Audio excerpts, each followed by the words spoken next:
going to say Assalamu alaikum. I don't know why. Assalamu alaikum. Ramadan Kareem. Ramadan Kareem. Hi, everyone. Hi, everyone. What's happening? Welcome to our podcast. My name is Anisa. My name is Manal. So, Manal, I actually wanted to start today's episode. Instead of a question on how we normally start, I'll start it with a game. Okay. So, I've got my handy dandy bowl. 1 second. Okay. We're going to spice it up a little bit a little because bit of a I feel change. like everybody's always talking all the time. We don't want to keep talking all the time. I'm still going to talk. We're still going to talk. We're still going to talk. Joya, we're going to change it up a little bit.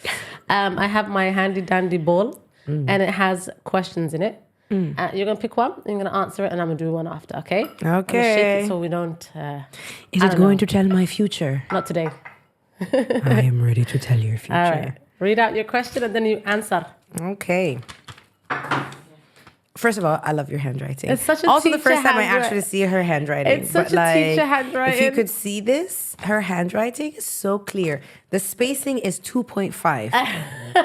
It's equal between every letter. Today. Oh my God. You would have needed my glasses. If I was the one writing it, you would have needed the glasses. Them? Okay. Absolutely. Insane. Eyeglasses. Oh, we're not doing that again. We're doing it again. It's glasses, but It's eyeglasses, but okay. Okay. Okay, if you could only visit one destination for the rest of your life, where would you choose and why? One destination Be a for the rest of your city. life. Somalia. Oh. Take me home. Home. That is that. I mean, it was the first time. So I went when I was 3 for the first time. I don't remember. But then I went again last July, and it was a magnificent experience. Almost like, why did I never come here? Obviously, we know why. We don't want to talk about it on camera. Yeah. But I went there with my mom and my kids.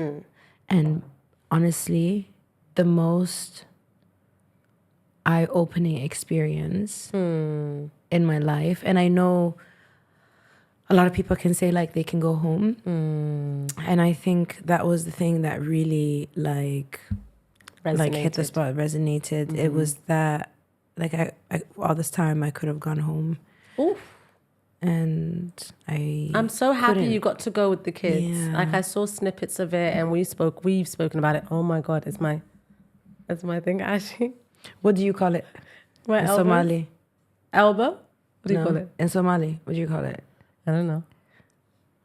I'm not gonna tell you because I know you're waiting for my cheat card. Elbow. What do you call it? Is it hustle? Hustle. It's not hustle, sis. What I is knew it? you would say that. Yeah. It's suhul. I say Elbow. Is it Ashy? No, it's not. It is. No, it's not. So we got the See, last time you were making Paranoid. fun of me, but no, you didn't make fun of me. I lied. I take it back. So you'd go home. So going home, That would be the destination. that would be the destination. Alrighty, yo. Okay, my turn. I will read somebody. Oh, this is a very good. I like this one. If you had the opportunity to go on a dream date with one celebrity, who would you choose and why? Oh, mine's very easy. Who am I gonna say? Trevor Noah.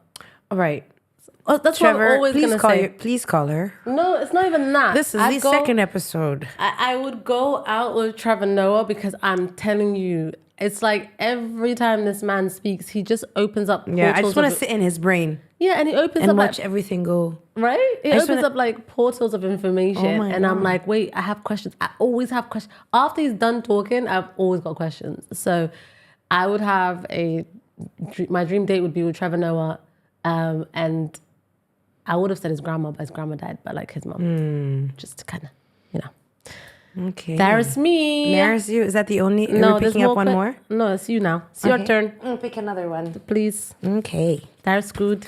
Very nice. You're moving to a new country with just one suitcase. Ah, What's in it? Manal.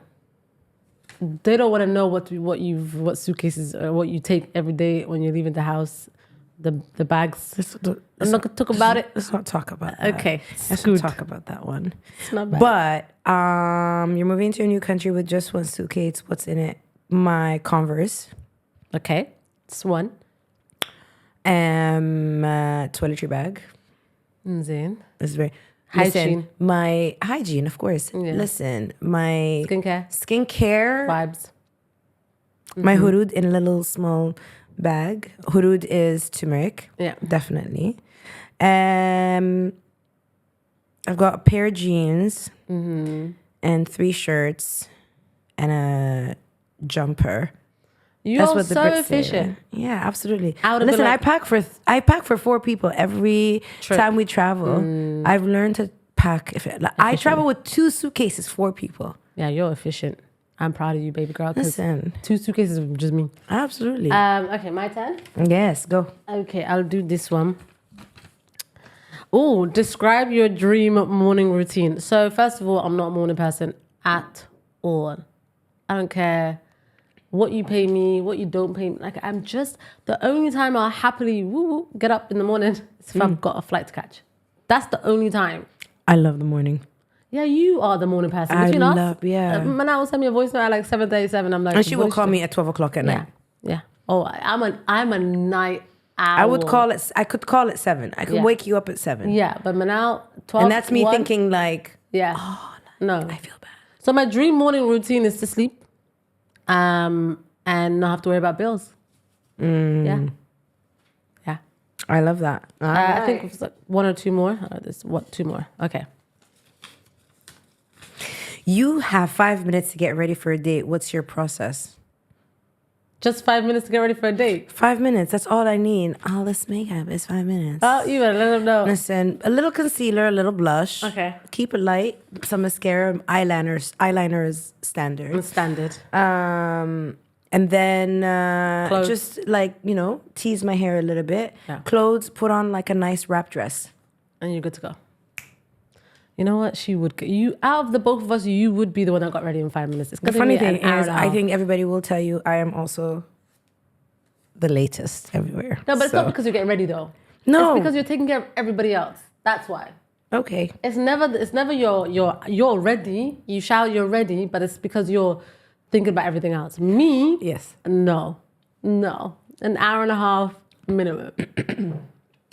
And I'm on my way. And I only start getting ready like half an hour before it's time to leave. My brain freezes. No. I'm like borderline procrastination. Yeah. And I'll be like on the phone. I'll be doing things as I do my makeup. We're always on the phone every time it's a process. Okay, last question. Oh, your house is on fire. What free items do you save? That's a little bit... The Peloton. The telephone. Telephone because my mother, she will be looking for me. My phone because my mom will be looking for me. Not because of anything else. I don't really care. My phone is always dead anyways, and we know this, so I don't really care either way. But my phone, that's it. I'm not a materialistic person. Your laptop? No. Like I wouldn't. La samhallah, ya Rab, ya Rab. Your passport? No. Everything is replaceable. Okay, but like I would be more. It was crazy. Even the telephone, you won't need it in that case. The only reason why I would take the phone is because Hoya, like my mom. How about like her number, so you could essentially call her from anywhere else. Yeah, but if my mom doesn't, if she calls my phone and I don't answer, she panics, and we're both really wildly attached to each other. So that would be her biggest thing. No, but like. My thing would be, I'd be more worried about like the rest of the building and getting other people out. I know it's so stupid, but like I'd be more worried about getting other people out. Yeah. So I wouldn't even think about grab this for yourself. I'd be like, who else is around? Yeah. I always struggle with the save yourself first concept. Like as much as I agree with it, but that's for another episode. No. But as much as I agree with it, but also it's like, I can't. What am I just gonna like stumble over someone that is... No, I can't do it. I can't see it. All right, so today's exciting. I know that was really good. I like that one for us. I love it. I like that. Spice things up. So Manal, we're both on social media, and like, have you noticed like lately? I would say since like COVID, there's been like this huge trend. There's been like this huge thing about like having this like aesthetic as a girl. It's like what we call like a clean girl aesthetic. And what I find so interesting, is like, I can't get with it, but don't kill me if all of a sudden my content becomes like very clean girl aesthetic. It's upside down. Don't kill me if my content all of a sudden becomes like a clean girl aesthetic thing, because I'm not with it, but it's always been in us, right? So like, for example, you'll see people doing like that whole morning routine when I wake up in the morning and I do this, I do that, and I shower and I'm like, listen, in an East African Somali Muslim household, We've been doing that. we've been Like waking up in the turmeric, morning, usbur, you know, everything. everything has been part. And you know, like even if it wasn't that, like Yeah. I remember watching my mom. First of all, like I'll show you next time you come over, but like our bookshelf is full of like healthy eating habits. Yeah. How to take care of your body. Yeah. Blah, blah, blah, blah. Like how to write better letters. Like I've kept all these books. But anyways, so she would go into the bathroom and I would see she had like 17 million different creams, eye creams, like, you know, face Different masks, things, the yeah. serum. And Yeah. she would show me how to like dab, you know, around the move under it the eyes. She would say, around, don't yeah. pull the skin under your eyes. And she would show me how to massage. Yeah. Funny story, when I was younger, I was called Caremo. Caramba. Caremo is basically like cream in Somali, Italian Somali, whatever. But I would just like empty all the creams because I just wanted to do whatever it was that she was doing. Just keep applying all the creams and put them on my face, on And my do everything. hands, on my elbows, and finish all her cream. So, but it's been part of our culture. It's been part of our Like- culture. Just give me a second. Does the table show? No. You can't see the mess on the table, yeah? No. Okay, thank you. 'Cause I was Oh, like, that's what you were thinking about. Yeah, I was wondering what she was looking I at. was like panicking because I'm like, it looks messy. Yeah, It's it fine. looked pretty bad. Okay, thank you though. Okay, but yeah, It's been part of like every Friday my mom had henna on my hair. Yeah. And like, you know, she would put her face mask Yeah. and they would remember when they would put henna around the tips of the it. tips of our nails. Yeah, and like, you know, we shea didn't butter we and- didn't do the whole hair straightening, blow drying thing ever. We always did rolimo. Like my mom would always like my hair now is like super short because I'm constantly cutting it. But like growing up, she would always like make sure her hair was just long. It was like a thing for her. Like always like have long Always. hair, look after your hair, look after your skin. Always oil and like different kind. I had garlic oil, bone marrow oil on my hair. Everything. Bone marrow oil? It's wild. I don't know. It's a bit of a crazy one. It's just But my thing for that, is do you feel like there's a lot of pressure? Because on the other side of that, I see a lot of like I come across a lot of pages for young girls in their teens, and they're doing this like get ready with me. This is my morning routine, and there's like a 1,001 like products that they've like now got to like put on show. And do you think there's like a lot of pressure for young girls now to have like this aesthetic down? I think it's almost like an attack, I'm not gonna lie. So there's a part of me that, like you said, like I love the idea of it. Love the idea of like self-care and self-care being a trend because you're supposed to take care of your body. And so we are supposed to raise awareness around like taking care of your body. It's all you have. It's kept you through all these things. Yeah. But I also feel this like anxious and anxiety because like I feel all this anxiety sometimes when I watch them because I'm like, oh, I'm not using the right like tallow, like beef tallow. I'm not using the right rice water. Yeah. I'm not using the right, you know, turmeric. It's just like, and then you get nervous and then you overbuy. So here you are like this minimalistic, like no makeup concept. Like here I am, like dewy skin. But then you've got like 200 products. And I guarantee you, if we were to look on like our toiletry cabinet, like in our toiletry cabinet or like in your bathroom, wherever, like on your dresser, you're going to find at least 6 products that you purchased with a certain intention and then you stopped using. Yeah, 100%. And a lot of you haven't even continued. Yeah. So it's like the idea of like overdoing it. Yeah, We're not minimalistic anymore. The idea is Yeah. like, you know, taking care of it so that you can use your skin and show it the way you want to. But Not it's many people not. are consistent with it, is what we're No, trying to say. it's basically pushing you again to like over buy, over purchase. We've become a society that just keeps having to buy more and do more and like, you know. So I feel like I'm gonna have to come back to this subject because I feel like it's just too much. yeah, Like a lot of the pressure on social media to look a certain way for a young woman, I think has become a bit of an overload. I think a lot of people are just now exhausted. People are seeing like these trends of like get ready with me. No, let me tell you what made me like super, super like, because I'll be on social media and I'll be like watching things and then I'll just turn everything off. What made me like super like concerned is when I saw a video of this girl saying, get ready with me to go to school, and she's in high school. Yeah. And she was like waking up at like 5 and then she's like curling her hair and doing her makeup. And obviously this is in America because this couldn't be the UK. I mean, we wear a uniform and everything and it's not allowed, but like somewhere in America. And then she was doing this and she did her hair and she had like her Stanley cup and she did this and she did breakfast and did that. Like this whole thing from like 5 a.m. until she like got on the school bus. And my thing was like, if you're taking a school bus, why are you worried about how you look, how you do all of this? Like, it was so concerning because I'm like, first of all, there was no way I was worried about what eyeliner and what lipstick, what foundation, whatever to it. She had a full face of makeup. Yeah, little girl. So my problem when I was no, it's not a problem. It's not a problem. It's actually a beautiful thing. But my experience with like beauty and that kind of stuff was because of my sister, right? So she's the one that took to my first hair salon, my first hair color, like all of those different experiences as a girl, because between me and her is 11-year difference, so you can imagine the age difference between me and my mom. So growing up, I did that because I was like, I could see how beautiful she looked when she was putting it, so that was different. Now I feel like it is really our responsibility. So for example, when I see my daughter, she's very minimalistic. Mashallah. Alhamdulillah, mashallah. She doesn't have this like idea of like perfection, right? I remember when I was her age, I could see like my eyebrows, I could see my like the hair on my arms, like I could see the hair on my legs, and I was like, oh my god, like I was very conscious about it. She doesn't care. All she cares is that her hair products don't finish. Listen. And she puts her vitamin E into her scalp, and like her face, like just washes it with like a very mild, face wash, and that's it. Puts a little Vaseline on her lips, and she's good to go.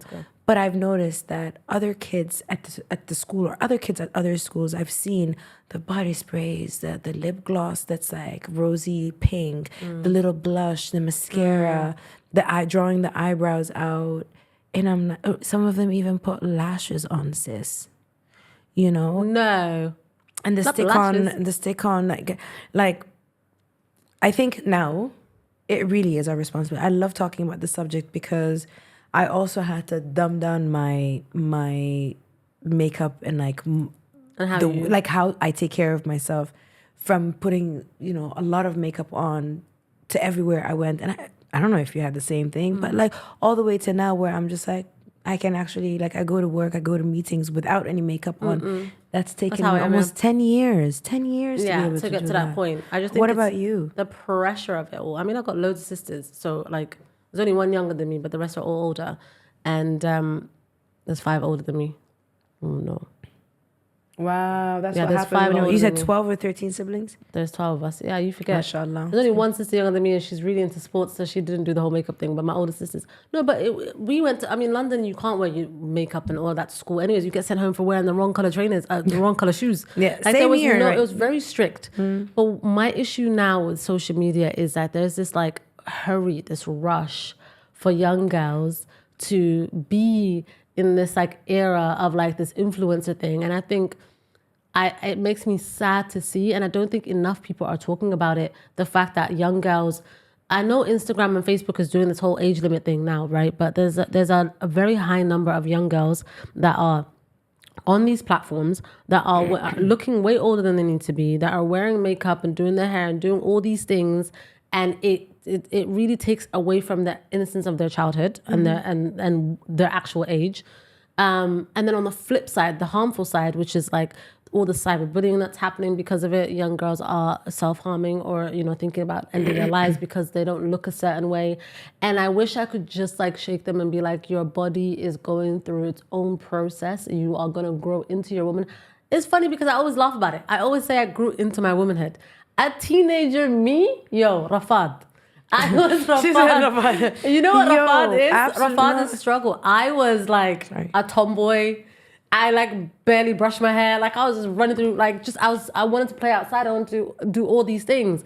And I'm grateful that that was like my childhood because I grew into my womanhood. I grew into wearing makeup. I grew into doing all the things that, I'm doing now. But it's like the space was there. Yeah. As a teenager, I could never right now. First of all, my brothers would be like, remove all of this immediately. Like there's no way. But then I also, from my own self and from my own confidence, there's no way. But the most I did in high school was put neon green eyeshadow. Nail polish.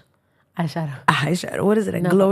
Glow in the dark party. No, thing, yeah. It was nail polish. And like I had silver and gold and red shoes that I just loved. You know what's so interesting? I went to a high school, and I'm not going to shout out my high school because, I'm not going to do that. But like I went to a high school in London.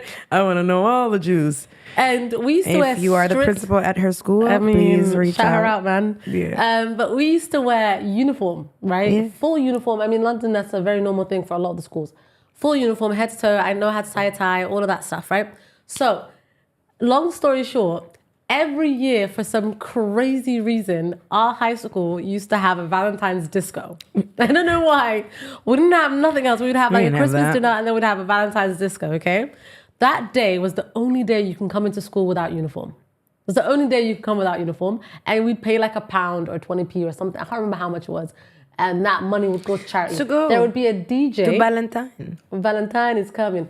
Valentine is coming. Where is your... We're going to talk about it. Imagine we'd go, and then if you don't want to go, there was an opt-out thing. If you don't want to go, you had to spend time in the library. But who's going to be in the library? Not me. Anyways... I'm sorry, if you didn't go to the Valentine's... you'd go to like the library or something. Like, but you'd come in uniform. So anyways, the year 7 and 8... like trauma. It was crazy. The year 7 and 8... It's giving trauma. No, I have to laugh now because when I think about it, I was like, what? Year 7s and 8s were in the dinner hall, and then and 9, 10, 11 were in like the bigger, like the assembly hall. And so their party would be there, our party would be there. It'd literally be like the last day before half term. When I tell you, like, there used to be girls in my year group who'd be like thinking about what to wear. Do you want tissue? Okay, no worries. But there would be girls in my year group who'd be thinking about what to wear. I mean, September, right? September. And they'd be like, like ready. The way me and my close friends would rock up with just whatever.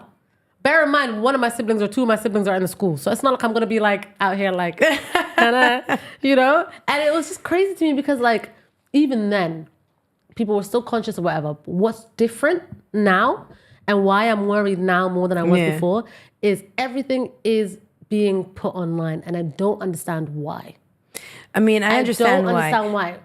I understand why. I just don't think children should have social media. Well, I keep saying my kids don't. No, alhamdulillah, they don't. Alhamdulillah. I can't do it. I tried and I stopped. Because immediately. It's like you're opening up my can I talk about one thing that I cannot stand? And I'm going to make a reel about this and I'm going to post this because I don't really care. If there's one thing I can cancel out, it's those people that give birth today and have made an account for a baby. I cannot How are you stand. Gonna make an account for a baby? I cannot stand, and I'm gonna say this straight away. I cannot stand when people make Instagram, Facebook, social media accounts for newborn babies or any child that has not got the vocabulary to voice that they should not be on social media. Absolutely. Like you've given birth. God has given you a blessing. I'm genuinely happy for you. I think babies are the biggest blessings. But then to give birth to a child and then to take photos and then to try and make money from it, no. This needs to be, I think this is sick. I think it's sick to see people putting their kids on social media creating an account to make money. Absolutely. To not be able to ask the permission. I believe if you are going to take a picture of a child, ask the permission because now kids will know. I ask kids permissions. Anytime I take a picture of a child, you have to ask permission. Can I do this? Can I do that? But you have to ask them. A child under 5, no, man. And how about like I'm sorry, this may hit that's so important. Me. No, I love this. No, I love it. Yeah. But this is also what this is. But you know what I also hate the most is that, and I'm sorry. Yeah, speak on it. I'm gonna speak on it. But like your child should not be following me on Instagram. There's no way. Well, you and I can be friends. There's no but way. None of my kids should be following you on social media. No, I love them though. But they shouldn't. No. And I shouldn't be okay with it. No. And it's like, what is going on? Like yeah, we're friends, but what you're posting on social media the consent has nothing has to do gone with out the way. It's out the way. And I just can't. Sorry, went off on a bit of a tangent. But yes. Manal, there is something I did want to ask you. If we did an exercise the other, when we were talking about the podcast and stuff, excuse me, we did a task where we wrote letters to ourselves, right? Yeah. I want you to think about, by the end of the show, us reading out this letter and just kind of like sharing a snippet of it. You don't have to read out all of it, but you can read out a bit. No, of it. I don't mind reading all of it. We'll do it it'll before be the end of the quick. show. Yeah. Yeah? But the thing is, I think it's important to also know why we chose to write the letters to ourselves. Right? Okay. And I think because we're here today for a reason, on this podcast for a reason, and we're bound by something, and we don't connect over this something, but it has shaped essentially the people that we are today. Yeah, and so I think that's why it's important to know Share that it. little, to share that little bit. All right, Manal. So I've got a dilemma. And as always, we're going to answer like our mothers. If you're new and if you're joining us now on this episode, one thing about us, whenever we answer a dilemma that one of you guys have sent in, we initially will answer as our Somali mothers, in either Somali, Arabic, or both, whatever, and what they would say, and then we'll give you our advice, okay? So I'm going to read this one now, okay? So I've been with a group of friends since elementary school, but lately things have taken a turn. They used to be supportive, but now they constantly make snide comments about my choices in appearance. Snide. Snide is... It's English, it's not my first language. How do I explain English? It's like, English is not my first it's language. snarky. Snide is like a snaky. Like yeah, a snaky comment, okay? Okay, got it. I feel... Context clues. Context clues. I feel belittled and hurt every time we're together, yet I can't seem to walk away. We've shared so many memories, and I worry that cutting them off would mean losing a part of my past. But staying in this friendship is draining me. Should I confront them about their behavior, or is it time to let go and seek new friendships? هخصبن وحقن كو قرنين. That's so good. You know what this one means? This one means don't force what is not meant for you. عايز كدك. أصحاب توحد. dadka ma laga daba dhinto. لقما دبل انتو أصحاب هذا قد تدفي عن أهين. ده محات وده بسعتها. هدي ما تكون دهان. حاجة سنقبودنا مزرعيسة. تقبودي صادقنا. ما. So we're saying sometimes if your friends are not good friends, why are you around them? If they told you to jump off a cliff or jump somewhere, would you follow them to it? And my mom would also say أصحاب تخير كله إن كافر حيان ويان كوانا خير له كوله عن لهين وكأوهينيان. So it's like it's either they make you laugh or they make you cry. You choose. That's so powerful. Oh, always say that. مركا دمع ديدنا دتك كفر حدا كأوهيسيان دتك كتشي. So like leave them alone. Anyone. It could be your friends, your relationship. Yeah. If it's somebody that you're trying to make happy and do things for them out of love, and then all they do is make you upset and hurt. I think Fidi, you know what the worst part is about my mom? When if for example I tell her ex, you know, this happened because like I have this like open relationship with my mom, talk to her about everything. So if I tell her, alhamdulillah, if I tell her so and so, yeah, me and this person don't talk anymore, whatever, I'll tell her the details. I'll say, you know, what happened, I'll give her the details. And then listen, if me and that person end up talking and they end up meeting her and coming over, sorry. It's over. She's like, I can't. It's been over. No, but I always say she would be like what's so hard okay, that's she always says she will side eye you and be like manta so duwate which is like, oh, you've come closer, what today brought you here today? And it's like, oh yeah. No, my mom wants that breakdown. We sorted things out. She wants to hear it. Like, tell me the story. No, when we come back together. Like, if we're separate and I would come back, no, Hoya would be like, No, you check. I need to know. I need more information. My advice to this young girl would be like, honestly, follow your gut.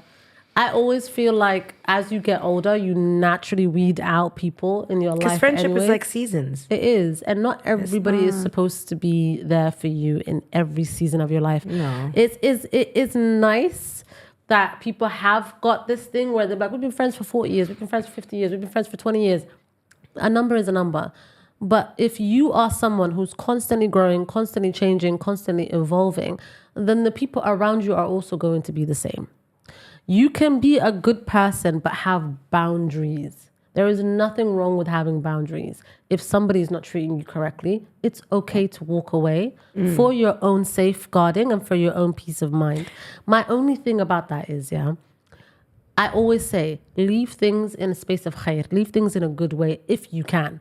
I don't believe in the fighting, in the cussing out. The period of friendship that we had, it's good to have that. It's good to have that period of, it's good to protect that is what I mean. Protect that period of friendship that you had. Because it's shaped a part of the person that you are today. Everything we've shared, I am, especially me, Manal, and you know me, I'm a very, very, very like loyal friend. If in our friendship, we've shared some things, you've told me some things, I've told you. After our friendship is over, I don't believe in going like, oh, do you know Manal? Yeah, she did this and this and this and this. I could never do that. No. And I'd expect the same type of respect. Right. You know? Yeah. But I have a thing with boundaries. I was talking to a friend about boundaries before because we were having this discussion about like someone, right? And then I said, actually, a lot of the times it's her fault. Because when do we actually start talking about boundaries? Ooh. We start talking about boundaries not early on. When they've been crossed. It's when they've been crossed and you were like, ooh, like now stop. Yeah. You've crossed my boundary. Yeah. That's already too late. It's too late. Because in the beginning, in that particular moment where whatever it is happened, you didn't say, no, I didn't like the sound of that. Oh, that sounds rude. Oh, that doesn't sound kind. Like whatever it is. Your boundaries, that person has been, you allowed for them to behave in the way and you entertained it and you enabled it. And then later you say, oh, that person crossed my boundaries, so like we can't be talking. No, except friendship is seasoned. It's okay to part ways in a peaceful way, in a way that like, because we don't burn our bridges. No. You never know. When it's time you're gonna need that person. You never know. And girl, I've been in situations where like a person, and I was like, I'm fine because I don't hold, right? Like if it's not my children or my mother, I don't hold any evil or badness. I just don't want you around me, but I won't hold it. So if that person comes back around, if there is something I need to do, that's fine. It's not tied together. Yeah.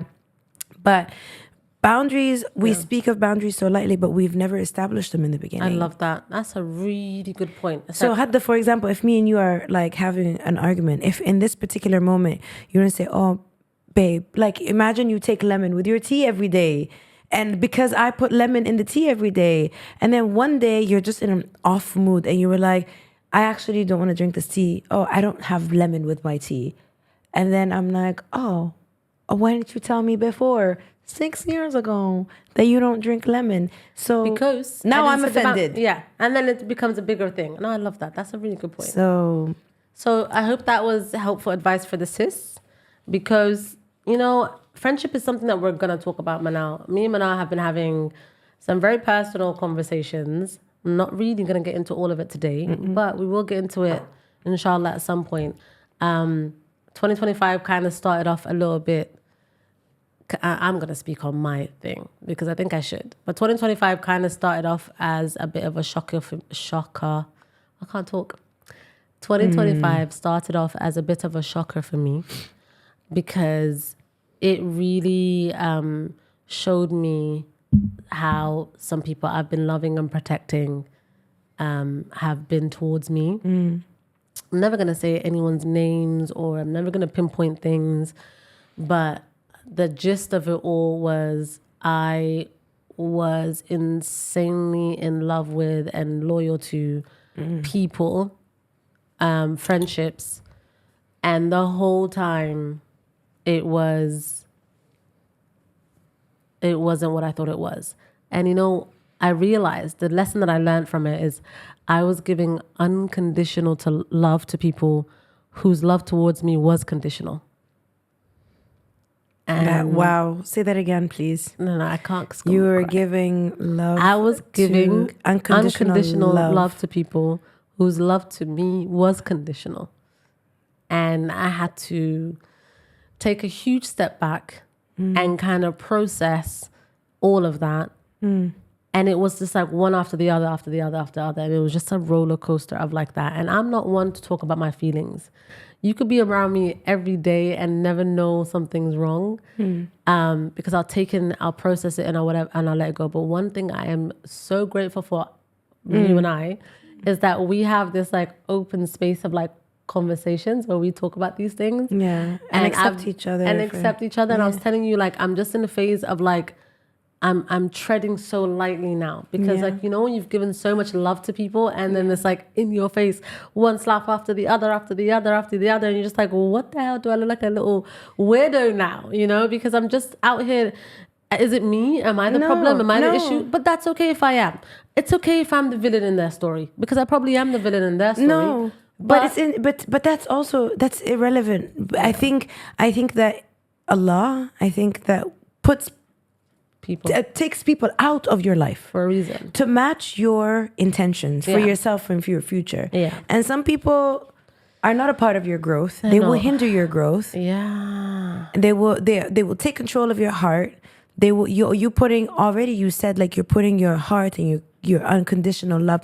Condition your love, sis. Now it has to be conditional. Condition your love. It has to be now. Unconditional, no more. No, and I mean, that's look, we give unconditional love to. There are a lot of beautiful people that we have in our family. Yeah, it's just, it was and people don't talk. That's why this dilemma hit me a little bit because people don't really talk about the heartbreak of a friendship breaking, or walking away from friendships that no longer serve you, or walking away from friendships that were never really what you thought they were. Right? Because you're blindsided. You're in the joy, in the mix of it all, and you think it's something, and then you wake up and it's like, well, no, I'm the butt of their joke. I'm not to them what they are to me, and that realization. But can I also say something? Sometimes it's neither this or that. Yeah. It sometimes could just be that they're not in the place of growth. They're not on the path of growth. They're not where they want to be. They haven't even touched the surface. They have so much. Because I know the story. Yeah. So there's so much, you know? Yeah. So much And of I'm at like peace that with they it. haven't even Seen. It's on them. And it's always going to be on them if there's no accountability. I self-audit a lot. So I'll be like, okay, I know what I did. Yeah, please And I remind just won't do everyone that because one. self-auditing, we talked about this the last episode as well. If we're not self-auditing and we're problem. not checking in with ourselves and you're like, I am the king. I make no mistakes. And it's a problem. I'm untouchable. Then it's a problem. Then life will humble you very quickly. It does. Too many times. Manal, I really want to kind of end this episode on a note of us talking about our...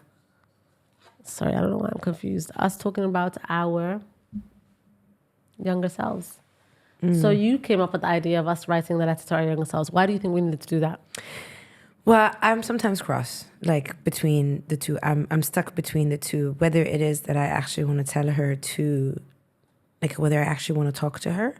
There's of course like a lot of emotions, a lot of pain that is tied to talking to her. So going back essentially means opening the box, right? And then the other part is like, all right, cool. Like either ways, we made it. So hey, girl, like you're gonna be fine. Girl, you're gonna be fine. It's all fine. It's all good. You know, like that Insecure show, Issa Rae, when she'd look in the mirror and she's like talking to herself, like that's Yeah, what girl, I feel. you're gonna be fine. You're gonna be good, sis. You're gonna be there. You go. So you've written yours. I've taken a snippet of mine because mine is like... I think I want to read mine. Now read it. No, I've only taken a snippet, but you read yours, please. And then I'll do mine after. Okay. So Okay, after this, we're finished. Yeah. my dear sweet Manal, I see you. I see the way your eyes search the world for wonder. How you paint your dreams in colors too bold for the brokenness around you. I see the way your hands hold stories untold. The way your heart beats in poetry, the ones you write and the ones you read. Believing in fairy tales even when the world tries to rewrite them with pain. I want you to know you are not what happened to you. What was taken from you does not define you. Your spirit, your light, your boundless love, that is who you are. And no one, no darkness, no moment of betrayal can ever take that away from you. Your mother's strength runs through you like an unbreakable thread. She has carried you across continents, through struggles, through the weight of survival. And in every step, she has shown you what it means to rise. And even as years pass, she will remain your source of power, your guiding light, the unshakable force that reminds you of who you are. I remember the cotton trees in your front yard, how their softness felt like a secret gift from the universe. Hold on to that. Hold on to the beauty, the small moments of magic, the books that became your escape, the paintings that spoke what words could not. These are not just childhood memories. They are pieces of your truth, reminders of the girl who never stopped believing. One day you will take all of this, all the pain, all the dreams, all the love, and you will build something magnificent. You will create, you will lead, you will nurture, you will be full of love, not just for the world, but for yourself. You will bring beautiful children into this life, and they will know love, safety, and the power of a mother who never stopped believing in magic. And one day, something incredible will happen.